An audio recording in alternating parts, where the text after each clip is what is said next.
Good morning and welcome to Escoffier Online. This is Chef Thomas. Today for our second series of the interview process. Very fun today. We're going to talk about what to expect with a stage. Now, I had 3 students sending me emails in. Thank you for that, to ask me specific questions about this particular topic. The questions were very simple. What is a stage even? The other one was how to arrange for a stage or how to prepare for one. And what can I expect from the chef? So I'm lucky. I can tell it from all different perspectives and from different standpoints as a chef, but also as an intern. Granted, my internship was in Austria, so that might not just completely comply with what you might be experiencing here, but I've talked with a lot of chefs, especially in the Culinary Federation, about what they expect of students when they walk in to work. So let us start, first of all, to talk about what the stage actually really is. A stage is nothing else than you actually physically walking into a kitchen and working. Now, most of the time, you have already had an interview with the chef, possibly already met a couple of the team members, sous chef, maybe a food and beverage director, possibly even the owner, maybe a server or so forth. So these could be all, this could be the second step of your interview process. Most likely it's going to work like that. You talk with the chef, he likes you, he invites you back to cook for him. Now, a stage can be, and I keep continuing talking about the stage, you might hear me saying some other things now, but a stage technically is when you walk into a chef's kitchen and you cook for them as part of the interview process. Now, generally there's 3 different types how this can happen. All of them are a little bit different. All of them also require you to really think about what you're about to experience. So historically seen, a stage was always used to hire people to see their skills, because in former times, former education was rather done by apprenticeship. So there was no culinary school around, so people would actually walk in with no skills whatsoever and would be taught by different chefs to gain the skills. This is still around and it's called apprenticeship. This is technically how a stage works. You go in with no skills, right? Because a lot of the skills you have is actually more in your head. It's a lot of knowledge you have, but you need to show them now that you can apply it. So there's different things also you can bring to the stage which can help you, and I'm talking about some of these items in a second. So the chef tells you, congratulations, Chef Thomas, Thomas, you are now ready to come in for a stage. Please come on Friday for a wedding we have. This would be the first kicker here. We have a wedding, and he wants you to come in and work with him the wedding. Probably not just you and the chef. There's probably about 100 other chefs walking around doing this wedding. But this could be one stage. He actually wants you to work with him or with the sous chef or with a team on a large event, a banquet, a buffet, a wedding. That puts actually a lot of faith in you, because he lets you work on something very important, right? Which is good. What can you expect at this particular stage when you work on a wedding? High-level stress situations, a lot of bumping into each other, a lot of directing orders, and you probably have very little time to actually compute all these things and actually ask a lot of questions. This is technically relying completely on your skills. So if you have already particular skills and you feel confident, this would be a perfect situation for you. For somebody who has never ever worked in a kitchen, this could be a situation where you probably want to tell the chef, I don't think I'm ready for this. I don't want to screw anything up. Can you maybe let me come in on a slower night and just work with a chef? There's nothing wrong with telling a chef what you can and what you cannot do. Confidence is great. Overconfidence is very dangerous in the kitchen. So this would be the first stage invitation for an event. I've done this for a wedding. God bless, I had a little bit of experience and that actually went really well. But if I don't have any experience, I would probably not tell you to do that. The second one is very common, is to come in to do a mystery basket. A mystery basket is nothing else as what you see on Food Network with Chopped, with Cutthroat Kitchen, with all these different shows where you actually get a basket with ingredients, and then the chef tells you, and by the way, all the pantry is yours, anything you want to open, this is all yours. I need an appetizer, an entree, and a dessert, and you have 2 hours. You work on a station by yourself. Usually you don't have any help, and you go on and you cook your menu.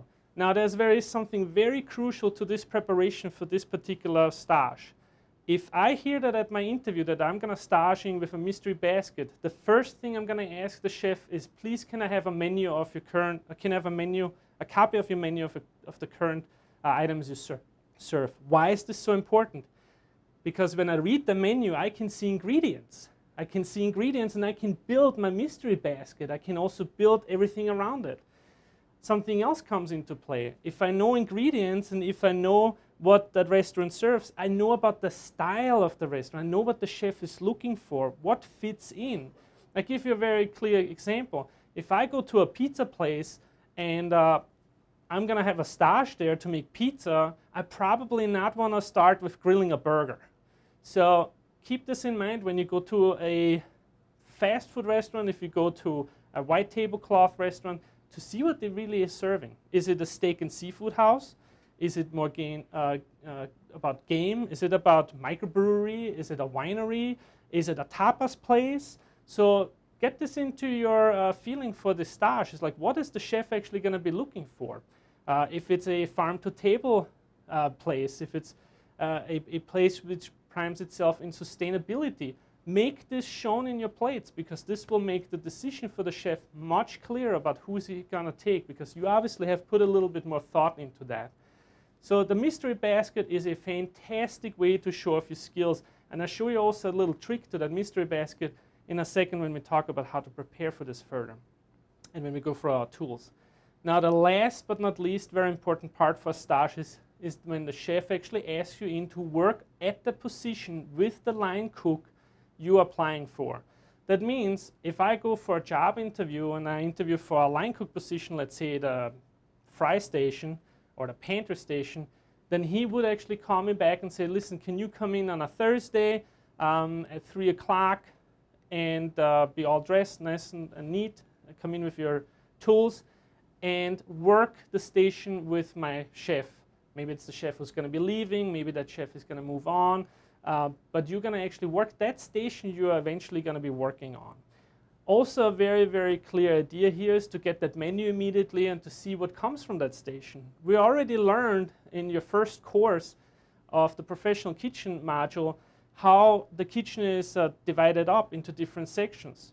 Escoffier and the kitchen brigade makes it very clear who's doing what at whatever in whatever position they are. So make sure that you understand, okay, this guy is the pantry chef or the pantry cook. I'm going to be working with him. What comes from the pantry? Most likely everything what's cold. So you probably have desserts, you have your salads, you have some of the appetizers coming from there. You maybe have some sauce preparation. You maybe have some chopping to do, some cutting to do. So make sure that your knife skills are fantastic. And guess what? Bring your own knives and make sure they're sharp. All right, so these are the 3 different ways how we can be invited for a stage. And I'm pretty sure there's going to be one or the other I haven't thought of, but these are the most common ones. So one more time, mystery basket, directly at the line position you're applying for, or for an event. The first 2, mystery basket and the line position, perfect. Pick up a menu. Make sure you read through the menu so you have an idea of what you're going to be working for and what's going to be asked from you. This could be not much easier, and you will go into this stage with a lot of confidence because you will know a lot more than maybe somebody who hasn't, first of all, learned about this, but secondly, also listened to this webcast. So the event one is a little bit tricky. Work, work, work. Be fast. Ask questions. Write stuff down. But make sure that you are not holding up the process. This is the most important thing. Please, I tell you this now, from student to instructor, do never ever walk out of a stage. This is the absolutely worst thing you can do. You can lose it, you can freak out, you can start crying, everything is great. Just do not ever, ever walk out. If you have or encounter a problem, you're getting emotional, you're getting stressed out, take a breather, go into the cooler, take a couple deep breaths, but do never ever walk out of a stage. This could be possibly the worst thing you can do, and you can be guaranteed that you won't get a nice phone call back from the chef. And your career might be over in this particular town for that sake. So please do never ever walk out. Any high stress situation, try to stay calm, talk with somebody, go to the bathroom, go to the cooler, maybe step outside for a couple seconds, then go back in and finish what you started. Okay, now we're going to go to the preparation. So, menu knowledge, restaurant knowledge. I want to know what that restaurant is all about. I hope you did that before you actually even went to the interview. If you have seen our previous interview section, I talked about that to prepare yourself for that interview. Know what that restaurant is going to be serving up. If you go in a hotel, the same thing. If you go in a fast food chain, the same thing. You need to know what will be served. So, the style of the restaurant, we're talking about style now. Is it family diner? Is it a fast food? Is it casual? Is it fine dining? All these things are very important for your persona and for your menu development and for your preparation for the stage. If it's a white tablecloth, there might be a very strict uniform requirements, so make sure that you also know and you see the chefs how they are dressed, because that is very important. I like to be very classically dressed because I've been trained for this forever. I like my necktie, I like a clean chef uniform, I like my apron. I would bring all these things with me.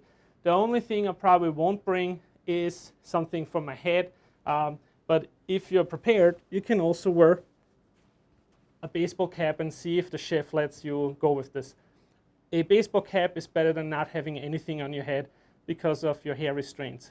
Most of the time, chefs will give you something from the restaurant, though. Maybe even aprons. All right, let's look into our knife set. I brought my knife set here. Make sure that your knife set has your name on it somewhere, if it's even scribbled on. I have one where there's a business card fitting in. There's so many different knife rolls for this. What should I bring? Have your Sharpie marker. Sharpie marker is important because you want to label everything.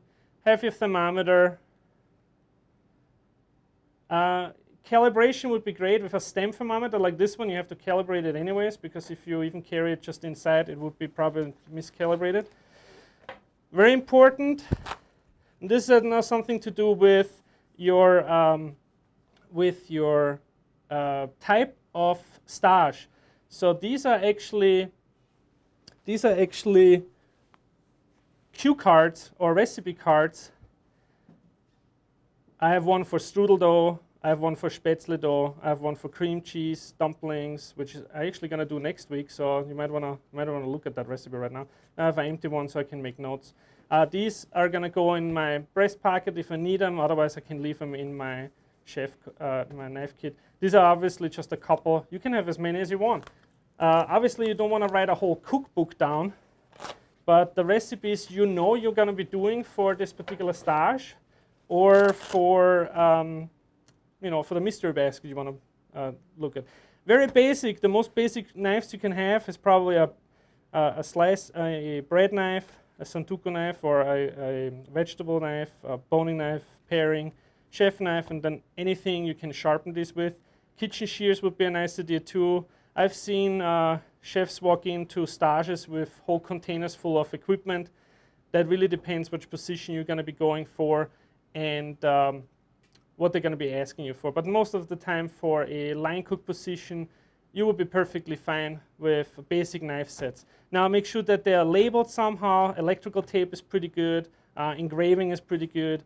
Just make sure that you get your knives back at the end of the day of that stage. All right, so this would be your knife set, your cue cards or your recipe cards. And then last but not least, very important, have some business cards with you. There's a company out there who does those very cheap. I tell all my students, it's vistaprint.com.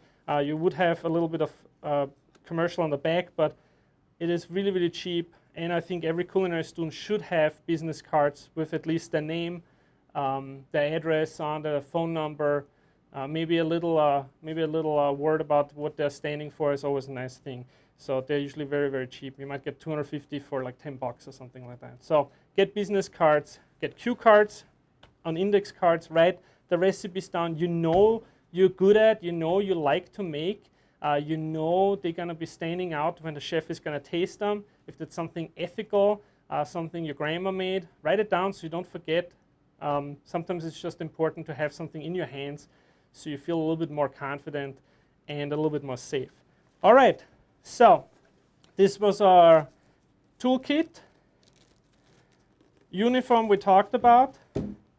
I like a necktie. That depends on where you go. Chef uniform needs to be clean. Don't come from your job to a stage and not have a second chef coat, please. Make sure your shoes are not taped or have holes or open up. Make sure they're non-slip. Your chef pants, you should usually be either black or houndstooth, the checkered pants. Don't come with any kind of pajama pants to a job interview, because don't forget, a stage is still a job interview, okay? So, last but not least, the question was what to expect from the different parties now at a stage. All right, first of all, from you. Stay calm and cool, collected. Make sure that you execute your mystery basket, your line cook position, your event in the most professional manner as possible. Be nice, be happy, smile. Smiling goes a long way. So any kind of positive feedback you can get from somebody is always good. If you don't have anything to do anymore and you have cleaned up and everything is nice and sanitized, see if you can help somebody. That always puts big points on your job interview if you can help somebody with their production, with their cleanup. Don't forget, the mentality in a kitchen is always based on teamwork. So don't be like, okay, well, I'm something better, or I'm just here for a stage. No, be immediately part of the group.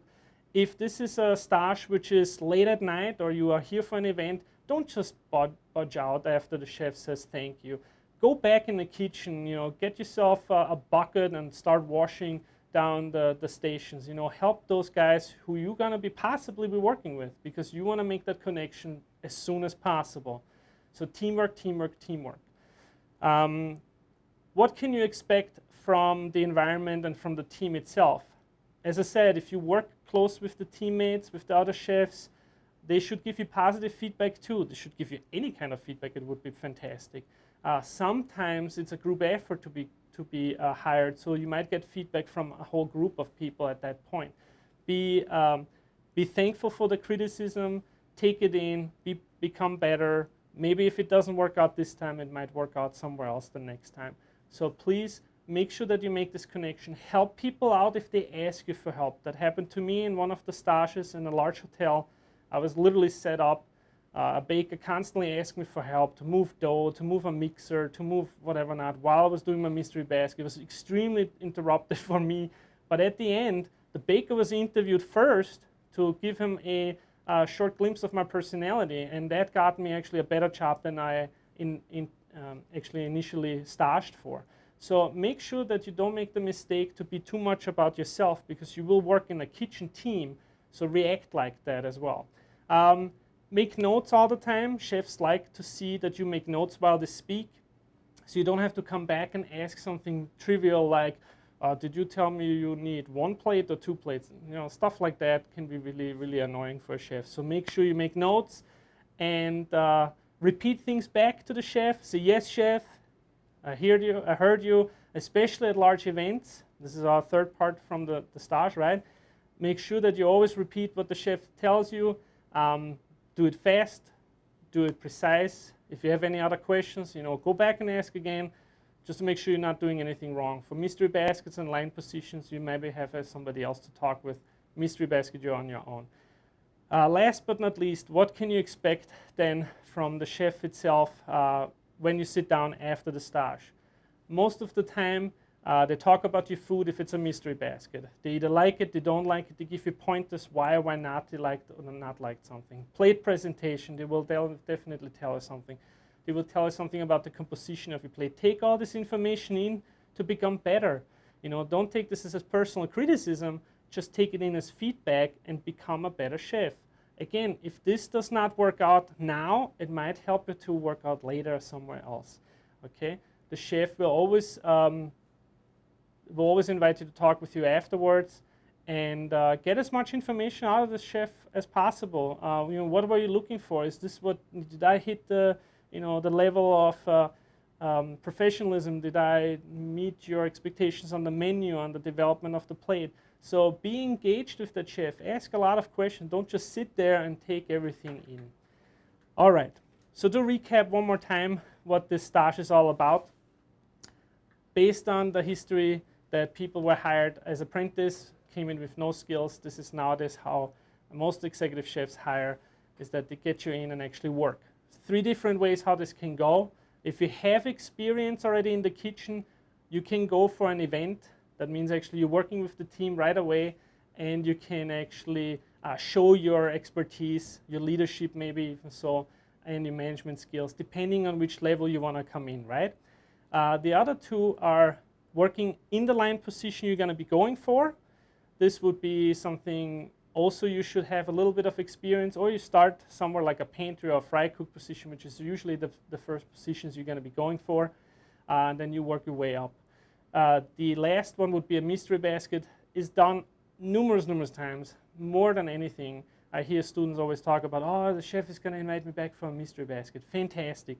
For line cook and for mystery basket, for your prep, please take the menu with you. Make sure that you read through it and see which kind of products they have and what they're working for. Extremely important is also that you know what that restaurant stands for. What is the mission statement? Who are they? Is this a white tablecloth restaurant, or is this just a mom and pop? Nevertheless, very important that you know what you're cooking, right? And it fits to it. Then we talked about preparation. We went for the knife kit. I showed you to have some recipe cards, have business cards, have something with you to cover your head, your hair. Now, if you're bald, you don't have to worry about that, right? Show good sanitation skills. Make sure you clean. You have everything what a chef's supposed to have. Wash your hands a lot and so forth. And last but not least, we talked about the expectations. Well, I expect from you to have a fantastic stage. Let me know about it. Go out there, get a job. If you need any input for resume writing, for preparation for stage, even if you send me an email and say, hey, Chef Thomas, I'm out in Boulder, Colorado. I need some ideas. This is the restaurant I'm going for. Hey, listen, I'm going online. I'm going to look at that menu. I'm going to let you know what you can do and what probably goes really well. So please feel free to contact us anytime, and work hard. Thank you so much, and I see you next week for some awesome dumplings. And thank you so much for tuning in today.